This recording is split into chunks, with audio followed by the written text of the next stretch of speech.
With the concept of a probability density under our belt, it is now time to test our understanding of the concept. Recall that the idea of a probability density hinged upon two elements: positivity and normalization. The function, which is putatively a density, has to be non-negative everywhere. One cannot have negative probabilities. And the area under the curve must be unit.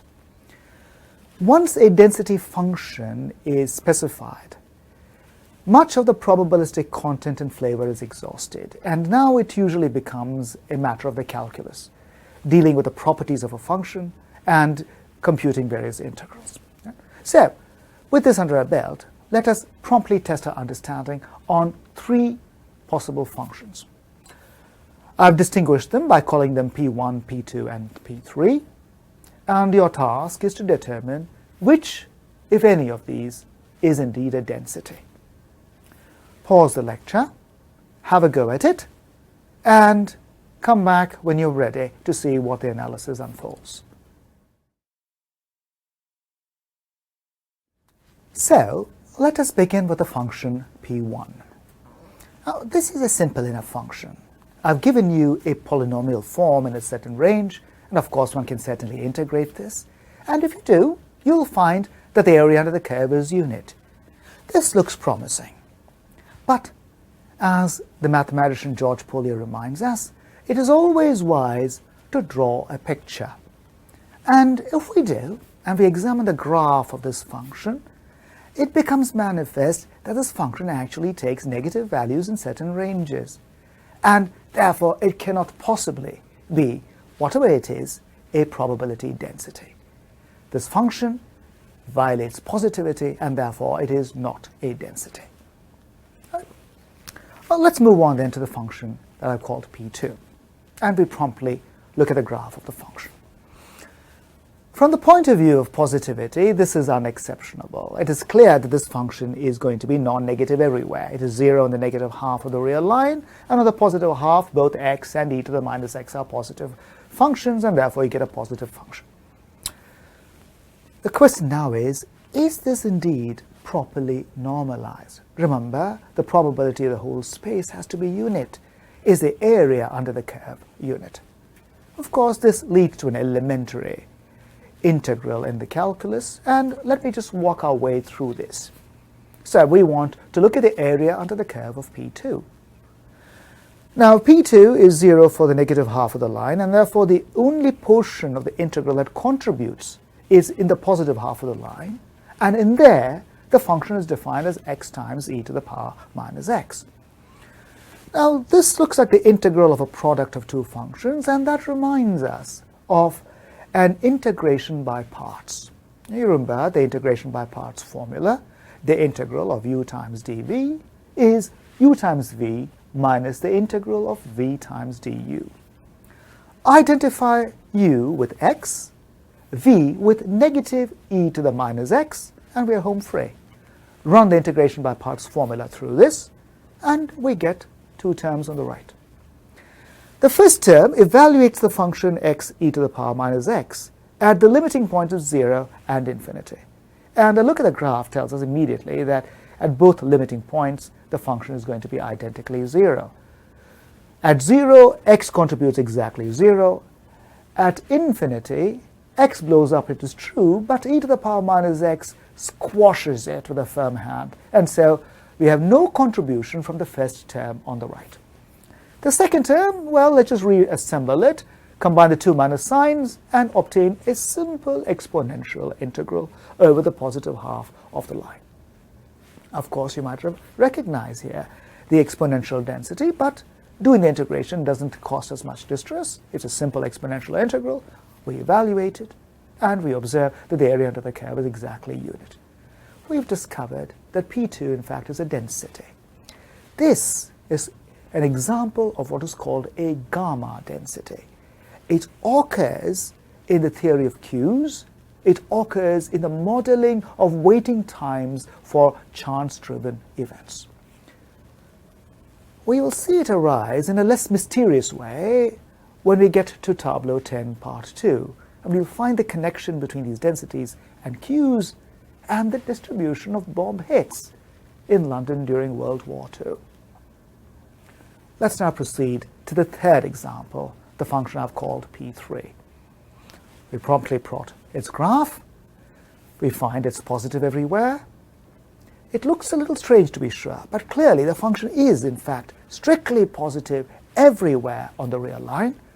And the fact that it decays so quickly on both sides gives us hope that the area under the curve is, in fact, finite, and maybe if we're lucky, and we're good, and we've said our prayers at night, the area actually is a unit. Now let's go ahead and try to compute the area under the curve.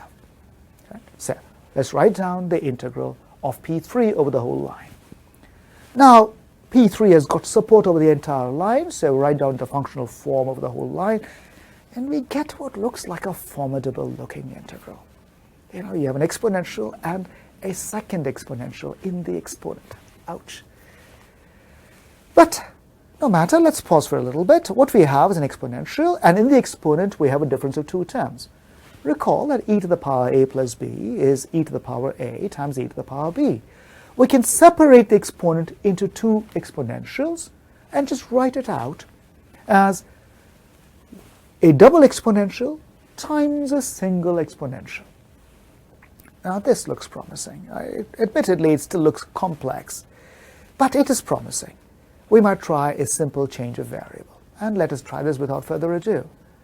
Suppose you replace e to the minus x by t, then dt is negative e to the minus x dx, and we see that the entire integral immediately simplifies.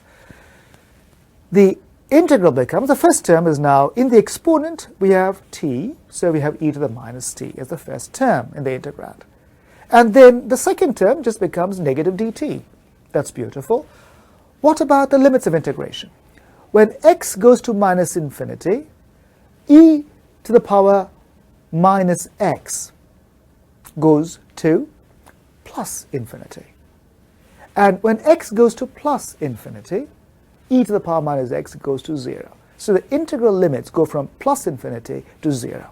But of course there is a negative sign in front of the integral, and the negative sign will just cause the integral limits to flip, and we can rewrite this integral as, again, the common garden variety exponential integral we've already encountered, we evaluated, and we observe that this again is going to be 1. P3 is a bona fide density. It arises in the characterization of extreme events, things like flash floods, super hurricanes, crashes in the stock market. It was described by the German mathematician Emil Gumbel, and he rightly remarked that the rivers seem to know this law. It only remains to convince the engineers of its validity. All right, now, with this under our belt, what have we got?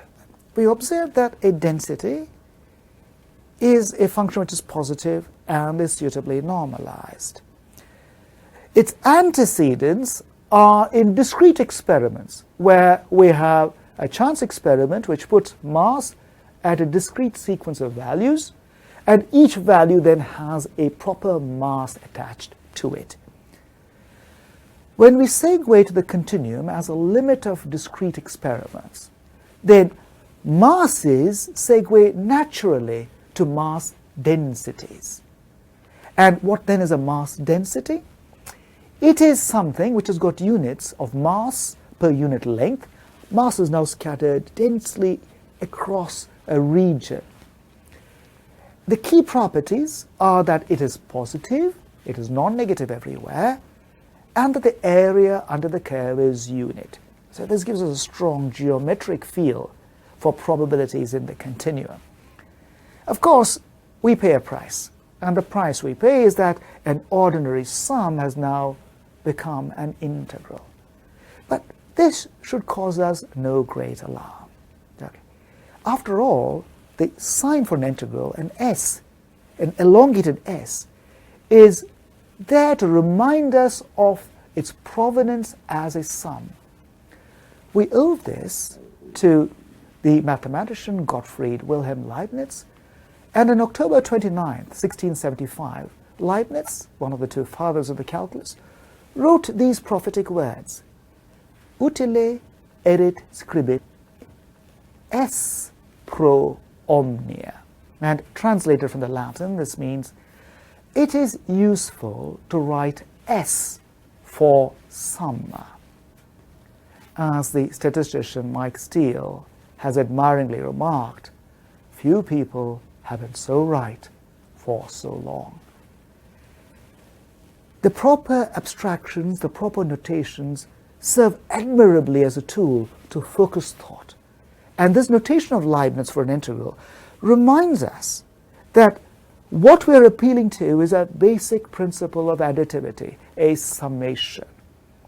Ultimately, this idea of additivity runs a remarkable thread all through the theory, and it's manifested in the continuum in the form of these limiting sums or integrals.